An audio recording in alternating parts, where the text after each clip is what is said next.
হরে কৃষ্ণ। শুধু গৌর ভক্তবৃন্দ, ব্যাস পূজা কি, কেন করা হয়?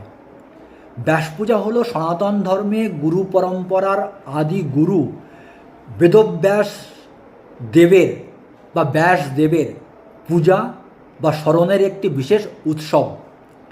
সাধারণত আধ্যাত্মিক গুরুর আবির্ভাব তিথিতে অর্থাৎ জন্মদিনে শিষ্যরা তাঁকে ব্যাসদেবের প্রতিনিধি হিসাবে পূজা করেন, যা গুরু পূজা নামেও পরিচিত। এটি গুরু পরম্পরার প্রতি সম্মান জানিয়ে কৃষ্ণ ভাবনামৃত প্রচারের জন্য গুরুর অবদানকে উদযাপন করে। বিশ্বাস করা হয় যে আধ্যাত্মিক গুরু ব্যাসদেবের প্রতিনিধি, তাই গুরুর জন্মদিনেই এই পূজার আয়োজন করা হয়।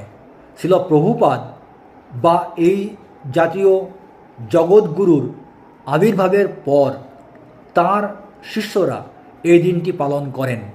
এই দিনে শিষ্যরা উপবাস রাখেন, পূজা, অভিষেক, হরিনাম কীর্তন এবং গুরুর মহিমা কীর্তন করেন। গুরুর প্রতি শ্রদ্ধা এবং তার নির্দেশ অনুসরণ করার শপথ নেওয়া এই দিনের অন্যতম প্রধান উদ্দেশ্য।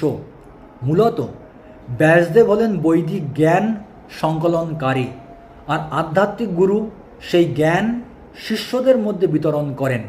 তাই গুরুর এই পূজাকে ব্যাস পূজা বা সর্বোচ্চ পূজা বলে গণ্য করা হয়।